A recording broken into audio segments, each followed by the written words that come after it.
Welcome back to another episode of Hockey Thoughts with Scott. This is the Sunday Takes vlog for August 23rd, 2020. Thank you for joining me. I've got a few takes I want to talk about, things that have happened throughout the week in hockey, set up what's going to be coming down the line for this channel itself.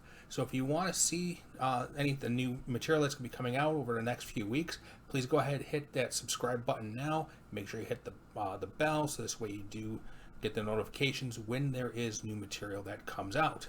So what I want to do is I want to get into my Sunday Takes my Sunday Takes, and we're going to get right into take number one.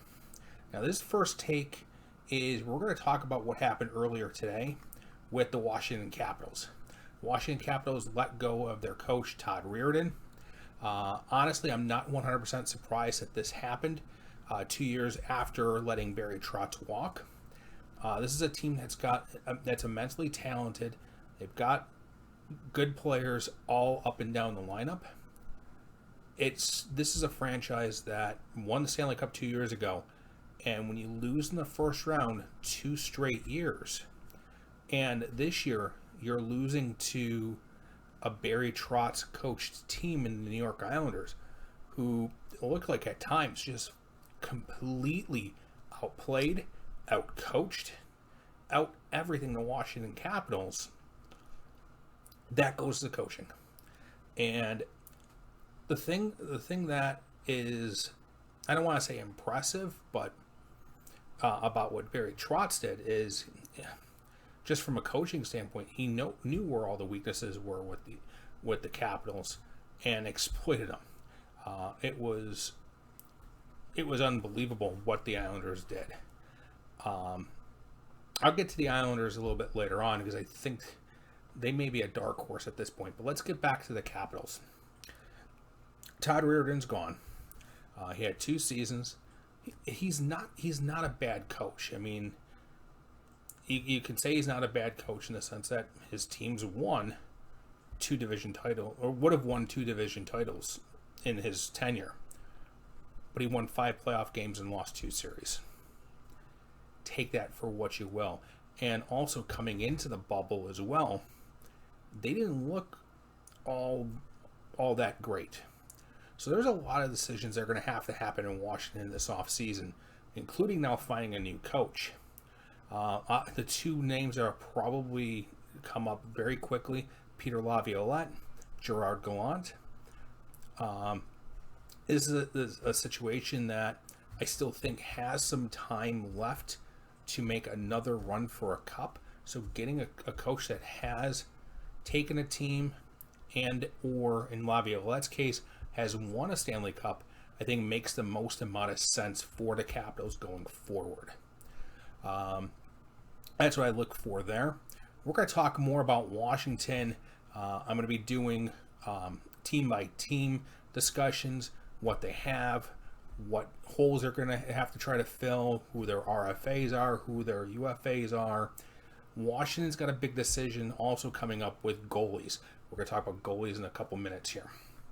But in the meantime, what I want to do is I do want to get into my second take of the week. Now this second take is going to be, there we go, on Johnny Gaudreau. Now, there was an article that was posted on Twitter a couple days ago by Eric Francis about Johnny Gaudreau having played his final game as a Calgary Flame. As a Sabre fan, I would love to have Johnny Gaudreau on my team playing with Jack Eichel. There's just no... I'm not going to hide that fact. If the Sabres were able to swing a deal that got Johnny Gaudreau here, short of Rasmus Dahlin, Henry Jokiharju, obviously Eichel, and a couple others, you make the deal. However, for Calgary, I'm not sure if trading Gaudreau for somebody that's not a goalie, or potentially the ability of having somebody that's a goalie, is important. So I honestly think that if you are the Flames and you are going to be willing to trade Johnny Gaudreau, there's got to be a goalie coming back, because it's clear to me from an outside perspective that David Rittich is not the answer in net. 2 seasons now, he's played a majority of the games in the regular season, yet has been on the bench for when the playoffs have started. Mike Smith last year, Cam Talbot this year. Mike Smith was not very good. The Flames moved on from him, brought in Cam Talbot. Talbot was okay, but this was also a team that in 3 of their 4 losses against Dallas in the first round gave up 5, 7, and 5. So there's something to be said that improving the goaltending needs to be done. You can potentially make the argument that there needs to be some upgrades made to defense, and that's where the argument I make with a trade with Buffalo, because if you can get Rasmus Ristolainen is involved in the deal, I think that could make some sense for Calgary. But I think Calgary needs to figure out what they're doing with their goalie. They need in my opinion, they need a bona fide number 1 goalie. They cannot go into next season with the platoon setup that they have now. To me, it is not going to work long term. Let's get into take number 3, which is going to get into the goalies a little bit more. And the tweet really heard around the world from yesterday. The Allan Walsh tweet with the sword going through Marc-Andre Fleury's back with DeBoer written on it. Now, my opinion is that Marc-Andre Fleury is not going to be in Vegas after this season. The tweet has come down since that point. So if you try to search, try to find this Allan Walsh tweet, you're not going to find it. He has pulled it down as of this point. But here's the problem: is that it was put out. Now, whether or not it was approved by Marc-Andre Fleury or not, I think it doesn't make much of a difference. They have Robin Lehner. Robin Lehner has proven since he's left Buffalo that he's more than a capable goalie. He helped the Islanders get out of the first round last year.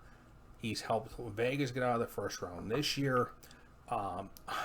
Honestly, they're probably the odds-on favorite to win the Cup now, based upon who's left. I think there's arguments that can be made for Colorado. Arguments can be made for Tampa. That's if they get past Boston. But they're probably an odds-on favorite to win the Cup at this point. And right now, Robin Lehner's been their starter. My guess is that Robin Lehner's going to get a new contract, which then begs a question: what's Vegas going to do with the $7 million contract of Marc-Andre Fleury for the next 2 seasons? He has a no movement clause, so he'd have to waive it to go someplace.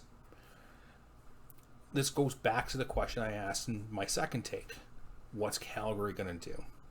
If you watched my thoughts last week when Tuukka Rask left the bubble, what's Boston going to do if Rask decides to retire?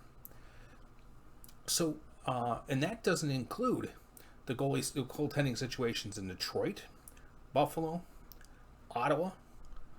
Because with Ottawa, you're with Anders Nielsen. Craig Anderson may or may not retire, but there's some improvements that could be made there. There's a number of teams that could utilize improvement in goaltending. I think Vegas could get a significant asset for Fleury, even as a 35-year-old goalie. This is a contender. Let's face facts here. He's played in 5 Stanley Cup Finals. He's got 3 rings. You can make the argument that he rode the bench behind Matt Murray for 2 of them, but he still has that experience. He has that experience. If he goes to a young team, it's going to be beneficial. If he goes to a team that has that could potentially do something.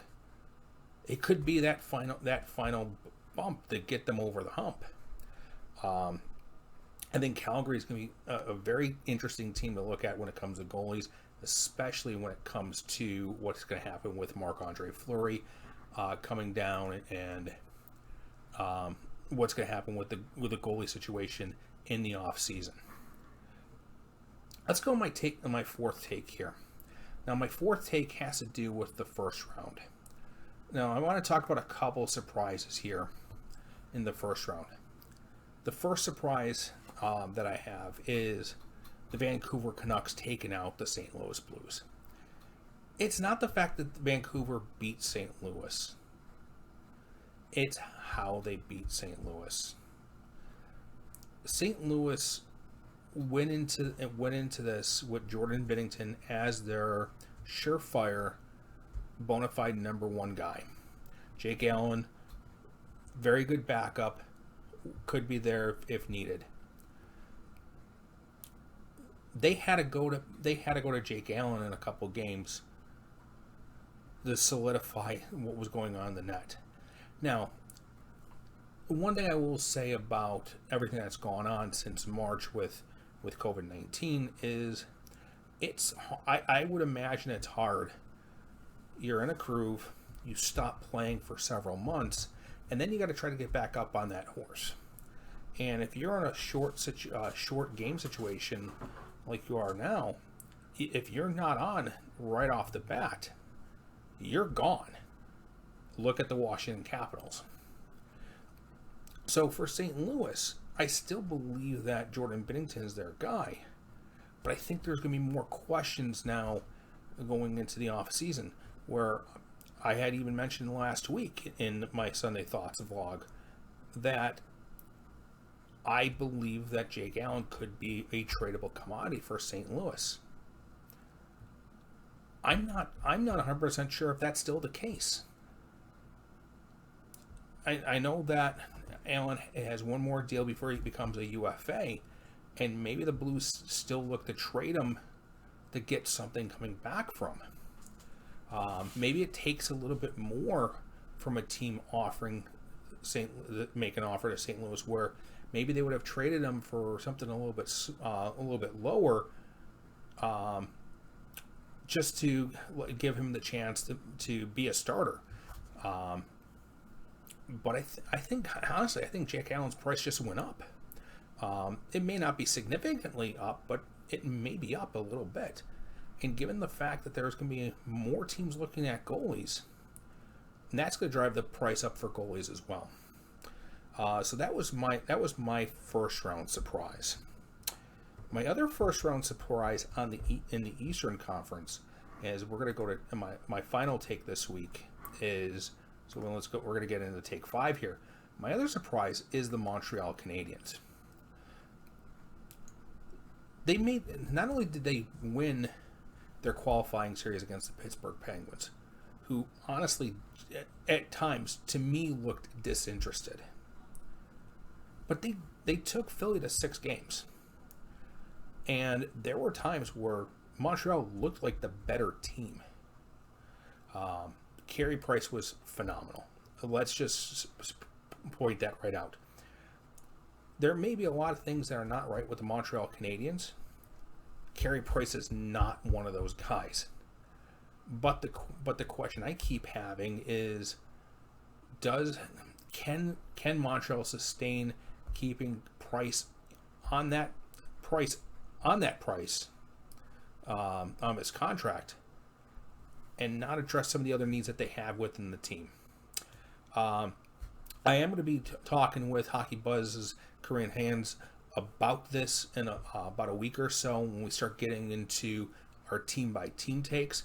I'm going to ask her that question. I'm going to ask her about Max Domi. So there's a lot that we're going to be getting into and talking about at that point. However, at this point, those are my takes for this week. They're going to be putting out some additional videos this week. I'm going to be looking at a couple potential trade observations, giving my thoughts on trades. I am going to get into another trade tree. I do want to talk about the many trades of Mike Sillinger. So I want to get into that hopefully this week as well. If you have, as I mentioned before, if you've not subscribed, go ahead and hit that subscribe button. If you liked what you heard, hit the like button. Thank you very much, and we'll see you next time.